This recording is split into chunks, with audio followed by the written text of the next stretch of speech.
Hey everybody, thanks for clicking on this video. My name is David Pendleton and today I'm going to give you a pro walkthrough for the Golf Clash Liberty tournament. This is a really tough tournament. This is going to be a hard one to win. So in this video, you're going to find a good, simple approach on all of the par threes. We're going to make sure we get the birdies on those because believe it or not, during my qualifying rounds, I've seen several people hit sand, several people hit rough and get pars on the par threes. I'm going to show you shots where that's never going to happen, and we're going to be really close to the hole-in-ones. On the par fours, I picked up quite a few extra drops throughout my qualifying rounds, which we'll show. And on the par fives, definitely able to eagle all of them very easily. There are some people struggling on some of these par fives, but I'm going to show you how to eagle them with no problem and even line up a couple decent albatross opportunities as well. So, when it comes to this tournament, we have to be on point. We have to hit perfect for sure. And we really need to know where to adjust all of our shots because we're going to see a lot of people tie. This is a tough tournament. Tie-breaking scores are going to be super big. But, let's not waste any time. I do want to say two things. Thank you to a couple folks who are out there promoting my channel. I've seen people spreading it on Facebook. I've seen people talking about it during other people's streams. That's freaking awesome. Thank you very much. If you guys find this video helpful, please hit the subscribe button. That will help me out. I've even had a couple people message me on how they can help donate and, throw a couple bucks my way for the time that it takes to do this. I've had some people hit me up on Facebook about that. So thank you to the people who did that. And even more thanks for following through on it. But, I'm not good with this type of stuff. I don't know how to even attach like a link to my PayPal on YouTube, but I'll put it in the comments. So if you're one of those people and you find this helpful and it helps you, get to the top of your tournament bracket and you want to throw a couple bucks my way, hey, that's freaking awesome. Just look in the comments and you'll see a link to my PayPal account because I think that's the only way I can figure out how to do it. But anyways, let's go. Hole number one. So hole number one is going to be a par three. And we've seen this hole so many times in tournaments, and we typically try to play it, the same way. At least I do. But the only thing that I'm having a problem with is this wind angle is throwing me off. So what I do know, and if you're taking notes and you're following along with me, here's what you're going to write down. You're going to play this hole with a Goliath. And we're going to use a 10% elevation. And we're going to be at mid-distance of our club. So that's for sure what we're doing. Now, we're going to be finding our landing spot first before we do anything with spin. And this right here is our landing spot. We're looking for the blue ring by the right-hand side of the rough. And we're looking for the white ring up there at the bottom of the fringe line. So that's what it should look like before your shot. And the other consistent part about this is going to be the backspin. We're always going to be using 3.1 bars of backspin no matter what the wind, because 3.1 bars of backspin has us coming in at a very good speed towards the hole. We're not going to come up too short ever, and we're not ever going to come in too hot. So 3.1 is perfect. The only thing we need to figure out is how much left spin we're going to adjust based off the wind. Now, unfortunately, I didn't hit enough perfect shots in order to get it 100% figured out. But in this example, you're going to see 5.4 miles an hour, and I'm using 1.1 bars of left side spin. So we'll watch it here. You'll see the spin I'm talking about. 3.1 is always consistent. And I used, let's call that 1.2. So I actually used 1.2. And we're doing medium distance of our Goliath.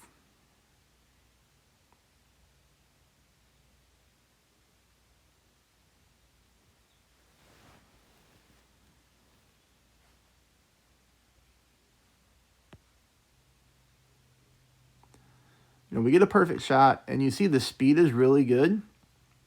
And we just barely miss that to the right-hand side. I'm sorry, to the left-hand side of the cup. So, what does that tell us? It tells us that basically, let's say we get that exact same wind. Like I said, the backspin's perfect. Maybe we just do 1 bar of left side spin, and that goes into the hole. The bad part is that my other shots that I took, that I did hit perfect on, I got 6.7 mile per hour wind, and then I had a 6.1 mile per hour wind. So, I didn't really get a chance to take another one with like that 5.4 range.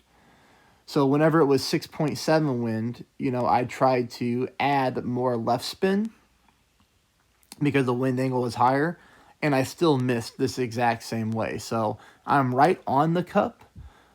So I think that's all we need to do is make those little tweaks that we talked about, and then we should be good to go on hole number 1. All right, so let's hop into hole number 2. So this is the hole that everybody fears, right? This hole sucks. Let's just call it is what it is. One of the hardest par 4s in the game, and to me, it's dumb because everybody knows there's a fairway glitch. Everybody knows there's a spot on this fairway that if you hit it, your ball is going to shoot 100 miles an hour, and it's going to go right into the rough or right into the sand. It's like automatic. I wish the game would fix it. But regardless, we do like the wind that we're getting in this tournament because we're getting a crosswind to the left, so that should help us avoid, that green glitch or that fairway glitch. This is going to be a pretty straightforward hole. I'm going to show you 2 ways to play it, all right? So I'm going to show you 1 with a Kingmaker. I'm going to show you 2 with a Berserker. If you have a Power 5 ball, I suggest you use a Power 5 ball because if you hit the ball too far and you end up in the rough, you can still make it to the green in 2. If you hit the sand, very difficult to make it to the green in 2. But either way, don't overthink this hole. I've got a really good path to get you a guaranteed birdie. And if you're lucky like me, you might drop the eagle on it, once. So here we go. We're going to be playing a full side spin to the left and 3 bars of top spin. Don't use much more than 3 bars of top spin because if you do, you could easily roll into the rough up there and into the sand. You're going to see in this example, I'm putting my yellow ring pretty close to the rough line.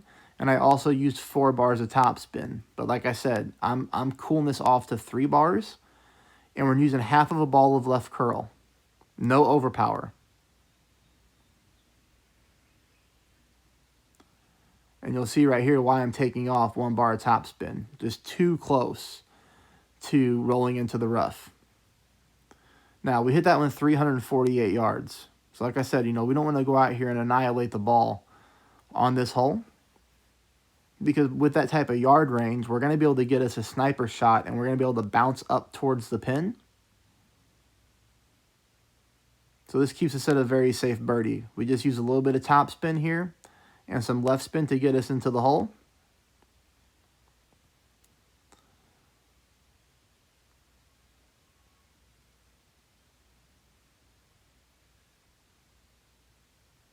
I'm just really trying to find a consistent landing spot, and I'm trying to get my ball guideline to go to the pin instead of through the pin.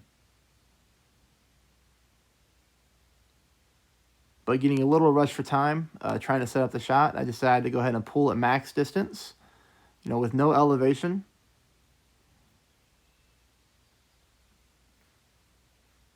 Hit the ball great left. But you can see the speed is good. And sometimes it's better to be lucky than good, right? So obviously a lucky drop, not going to be able to duplicate that. But for video purposes, you're going to see that you can hit this ball only 348 yards on the drive, and you can easily get to the green in 2 with good speed. I didn't have to overpower either one of the shots, and we were totally good to go. Now, let's see the same thing with the Berserker. So full left spin, 3 bars of top spin. I'm putting, my orange and yellow ring there, kind of like splitting the rough line with it at the plus 30 yard mark. 10% elevation.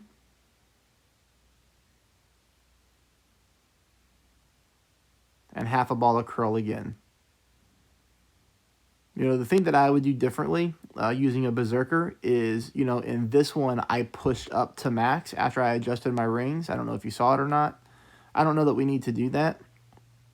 But either way, this is a really good shot. Kind of the same distance that we did on the previous shot. But obviously getting to the green here is a lot easier. You can even do a rough bump option to try to dial in an eagle. It is a very technical rough bump option. So I'm not going over it because it requires you to push up rings, and that's a little bit more advanced. I don't really care to do that kind of stuff in pro. I'm just taking this one as an easy birdie, all right, and no fear. So hole number 3, So let's talk about this one because this one I think is the one that we have to eagle if we're going to win the tournament for sure. And it's actually pretty easy hole to eagle.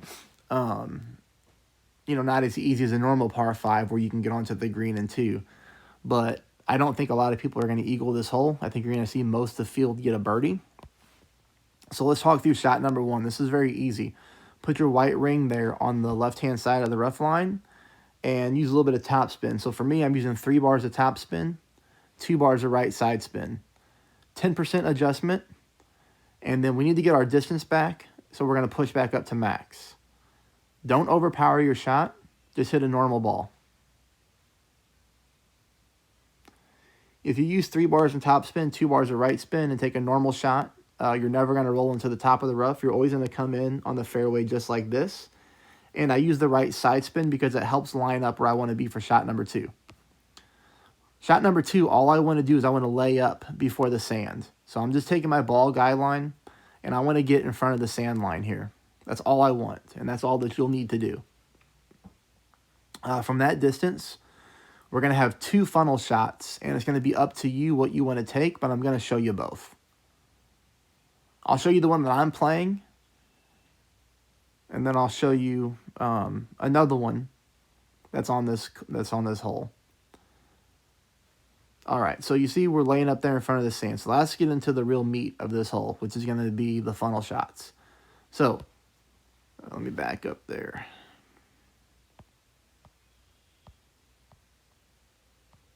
I hate when it does that.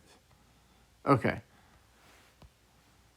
So right here, you'll see that I'm using like 4.2 bars backspin and 2 bars of left. This is a really good way to find the funnel.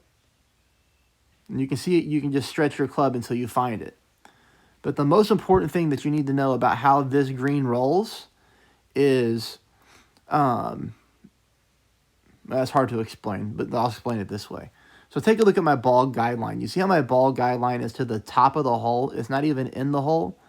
If I were to put my ball guideline into the hole, it would miss.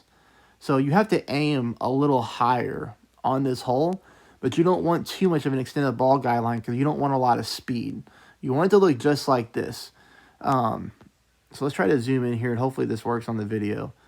But you'll see that I'm basically on the seam where the light green and dark green squares meet above the pin. That's where you need to line up if you want this shot to drop. And then from here, it's really just a minimum distance of your grizzly and no elevation.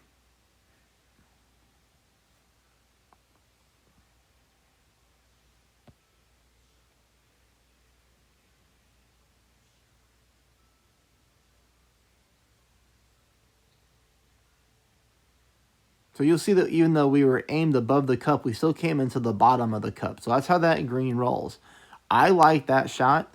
That's the shot that I'm going to be taking. Now, I know it's more technical, but it's a very safe shot. If you hit a great ball, you're not going to have to worry about going to the rough or anything like that with the next rough bump that you're going to see. So this is another way that you can approach this hole, okay? So there's another rough bump here, or there's a funnel here, but it requires to be a rough bump. You need to add top spin and left spin until you get your ball guideline into the funnel here. So you see I'm a little bit short, so I just go in here and I add more top spin until I get a nice steady ball guideline into the cup. You know, I don't really think you can mess this shot up unless you overpower and then you just completely miss the rough.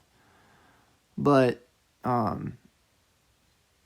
you can take this shot. So it's whichever one you want. In my opinion, the shot that I'm showing you right now is probably the best shot to take for a more consistent line, because you can put your ball guideline right into the pin and it's good. Now you can see here I hit a great shot and I still almost made it, so a perfect ball would have been in the hole. You know, but either way, it's going to be up to you. You know, if you fear that you're going to mess up a rough bump, if you're not good at rough bumps, then I showed you the other way. That's the way I'm going to play. If you're great at rough bumps, you can take this shot right here with the grizzly. But the thing is, you need to know it's minus 20% elevation. So minus 20% is how you have to take that shot. All right, so now we'll move on to hole number 4. Now, hole number 4 is like hole number 1. We're super close on it. But what we're going to do is we're going to take a Guardian shot here. And with the Guardian, we're going to go max backspin and 1 ball of side spin to the right. I'm going to break this one down here in slow-mo in a minute. So max backspin, 1 bar to the right. And we're playing at 10% at maximum distance of our Guardian. All right, and we get the ball to sit right there. So let's take this back again, and we're going to show you exactly what we're doing. So there's your spin. There's the max back. There's 1 right, okay? You're going to notice here, I'm trying to find a good landing spot. And ultimately, I settle right there. So 5.8 mile per hour wind. I basically have, my second bounce 2 rows over from the pin. So there's a light green row, there's a dark green row. I'm in the dark green row, and I'm a little bit above the corner of the dark green row with my last bounce, kind of in the middle of the fringe. So we know that in 5.8 mile per hour wind, we were dead on with the hole. So this is a really good setup. Now, obviously, I didn't get enough backspin into the hole to sink it. So what would I do if I had another 5.8 mile per hour wind? I would just move the target towards me just a little bit. So instead of being that second bounce there a little bit above, that seam mark where the dark green and the light green go, I would move it right onto the seam. So there's a still shot of it. So 5.8 mile per hour wind, just move the target down a tad. Now, what would happen if I'm getting like maybe a 6.2 mile per hour wind? Then I would want to still move the target down a tad, but I would want to move my target over to the left a little bit because the wind is blowing from left to right. So because of that, if we get more wind, then we need to move our target over to the left a little bit. If we get less wind, we need to move our target over to the right a little bit. I believe if we follow that path, we're going to get a hole in one. Maybe not every single time, but I do think we can drop this shot one time and get it in the hole. So hole number 6, or this is hole number 5. Hole number 5 is another one that's going to be a really good eagle opportunity.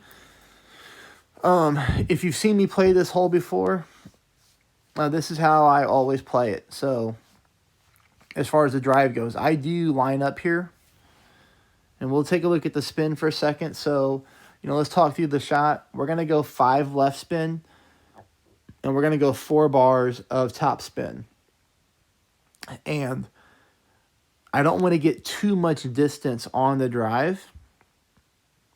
So ultimately, I settle right here. This is where I want to go. Because if you get too much distance, it throws off your angle on shot number 2. So 4 top, 5 left.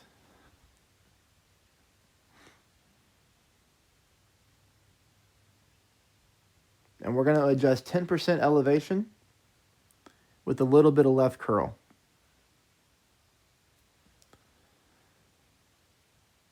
Now, you don't have to do what I'm doing here, but I use the branches to knock my ball down onto the fairway, just like that. Landing here in this area, it gives you a really good line to the hole on the second shot. And that's how I always play this hole. Even if I was playing like tournament or like one-on-one play, if I have that type of wind, I always use the branches to knock me down just because I find that's the most consistent way to lay it down. And trust me, if you hit the ball like that, it'll do it every single time. It'll drop around this 340-yard range. From here, we're going to be playing a thorn shot. We're going to be using, 2.5, 3 bars of backspin. This example, it was 2. I'm going to change it to 2.5. But really, I'm just putting my ball guideline through the pin. All right, that's going to be pretty simple. We have a 6.7 mile per hour wind blowing to the right. So what would happen here if I adjust properly? I'm using 10% elevation, number 1. So that's 10% elevation. And I'm playing this medium distance of my thorn. Now, if I took this shot at whatever it would say to do, so, You know, let's look at this. 10%, 6.7. This would tell me to take the shot at 3.1 rings.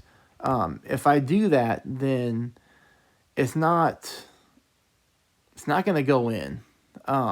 That's number one, because the ball is going to be pushed to the right. So there's a couple things you can do. If you use sliders, you can mess with your slider. This is a 78% slider. So what that's going to do, that's going to add more rings to your pool. So we can look through that real quick. So like, for example, right now I'm at 50% and it says 3.1. But if I bump this all the way up to 80, now it tells me to go 3.7. So it's adding half of a ring to my adjustment. And from this distance, that's exactly what you want to do. So ball guideline through the pin, couple bars of backspin to give you a good smooth roll to the pin.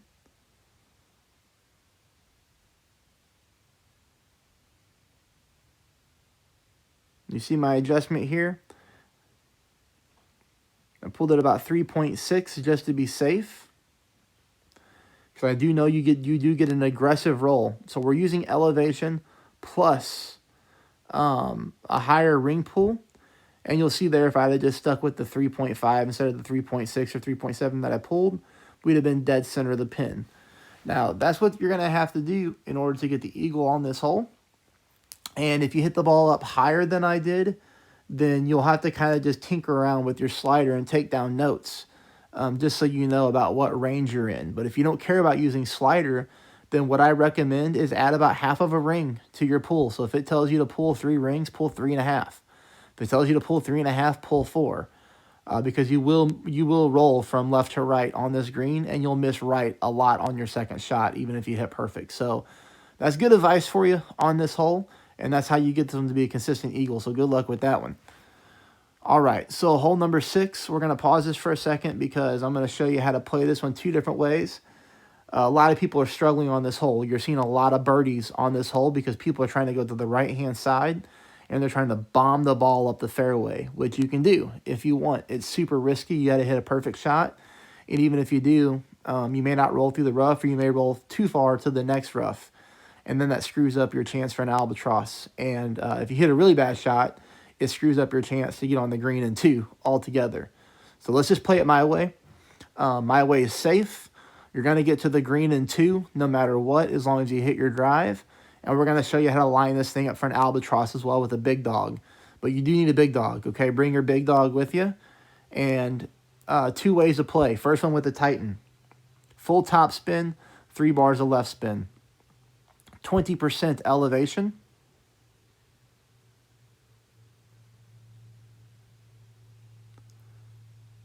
No overpower, but we are using half a ball of right curl. Now you'll see, this gives us a very easy shot. We're not going to have any fear here of any sort of rough. All right, no fear of rolling too far, no fear of going to the rough on the right-hand side. That's super simple. So with the Titan, you're going to see we still have plenty of distance on shot number 2. Shot number 2, our ball guideline is already on the green. In fact, we're so good with that drive, we have to use backspin to make sure our ball doesn't go crazy and go past the green. This is a great position to be in on this hole. This is how you want it to be.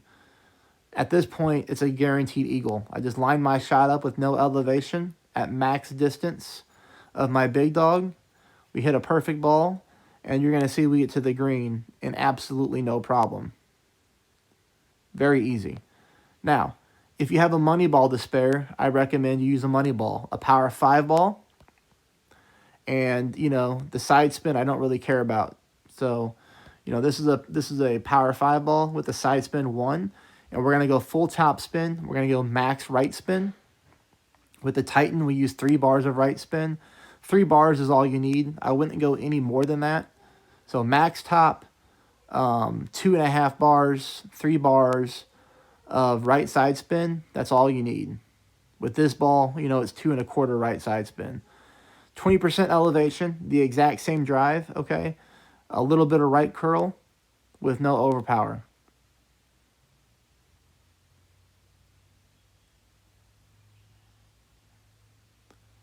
And you'll see we basically get, you know, about the same distance, even though we're using a power 5 ball. But the power 5 isn't going to help us on the drive. It's going to help us on this shot. It's going to make this shot even easier. Look how far up we are with our big dog. We're able to go max backspin. And because we know the big dog doesn't have a great ball guide line, I'm going to leave this one 2 green squares short of the pin. Of course, we're playing at max distance. No elevation.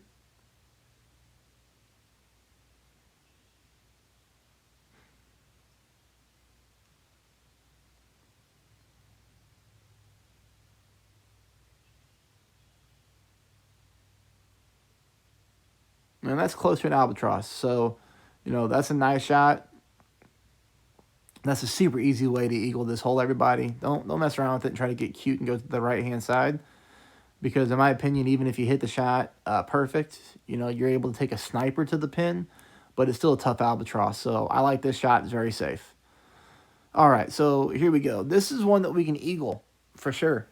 So, and we did eagle it a couple times. So we're going to talk about the drive real quick because, again, you're seeing people screw up this drive. You're seeing people go into the sand. You go into the sand, and you're in a lot of trouble for shot number 2. So we're going to make this drive very, very simple. All we're going to do is go full left spin. And then we're going to go 3.5 bars of top spin. And this is the landing spot that you want to be at. For me, I'm using the extra mile. This is where I want to be. I'm using the +5, that +5 right there. And I'm basically splitting the rough between the orange ring. See, my ball guide line is dead center of the fairway. Like, you don't have to overcomplicate it. That's all you got to do. So full left, 3 top. I'm going down to the +5 yard mark. I'm putting my orange ring there in the middle of the rough line. Ball guide line, middle of the fairway. 10% elevation.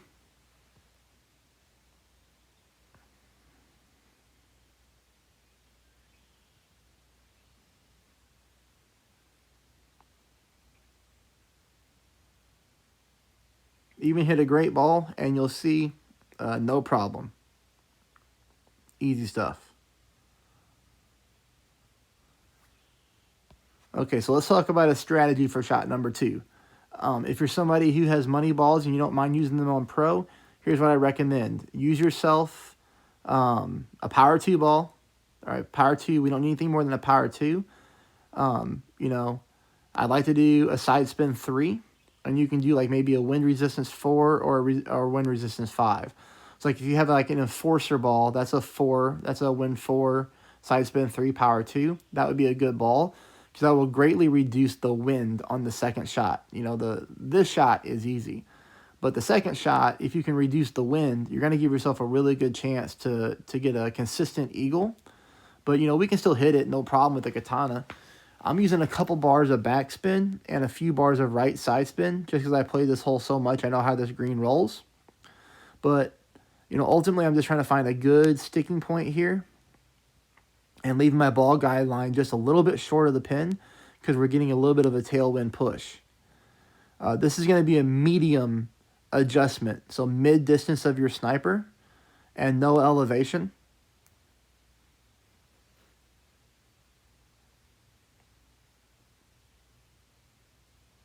Just a normal shot. And you'll see this gives us a really good line for an eagle. And most people won't eagle this hole. This is going to be pretty much a guaranteed birdie. But, that's a great way to eagle the hole. And like I said, if you want to use like a wind 4 ball or a wind 5 ball, go ahead and do so because that'll make that second shot even easier. And you can use the same spin adjustment. 2 back, 3 right. Kind of aim at the pin. Just a little bit short, and you're going to get a really good smooth roll right into the cup. So here is another Guardian shot, and we're going to go max backspin, 1 bar right spin. Now, I may switch this and go for the rough bump. There is a rough bump option on this hole. But I just hate to do it because, again, it's one of those to where if you hit a bad shot, you could really screw yourself and end up parring this hole. But if you want a safe birdie, then this is the way to go. You can go max backspin, 1 bar right spin, And you're going to see here that I'm lining up about 3 green rows over from the pin.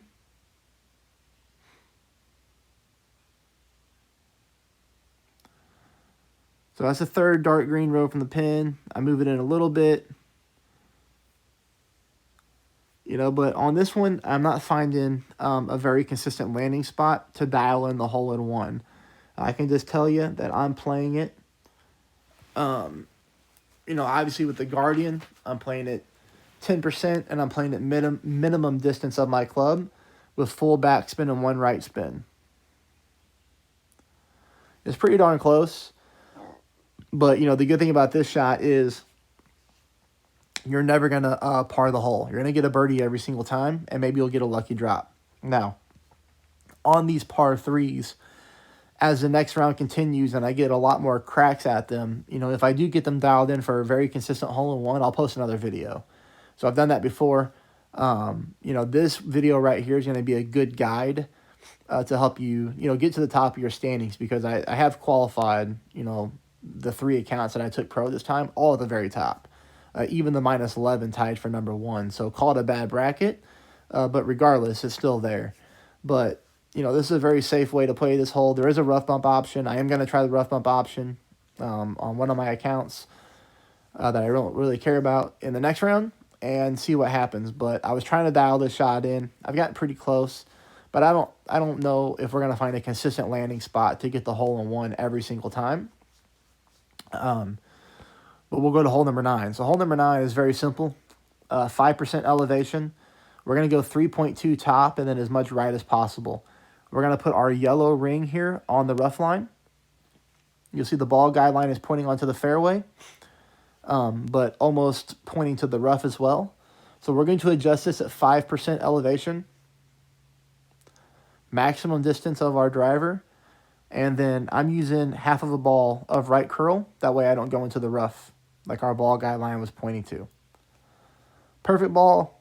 No overpower needed. Okay, this is another one. You don't need to get fancy. You don't need to get silly.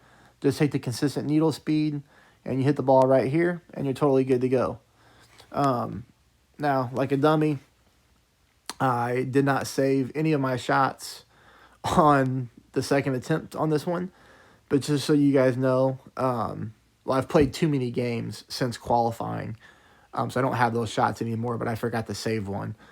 But just so you know, you hit the ball right here. It's a very, very simple shot to green. It's minus 10% elevation. Just use yourself some backspin and just try to aim directly into the pin. Minus 10% max distance of your sniper, and you're good to go. You know, I hope you find this helpful. It's not as dialed in as we normally are heading into the next rounds. But again, this is a tough tournament. Thank you for everybody for watching. Please subscribe, and then you can also find my PayPal link in the comments. Thank you, everyone.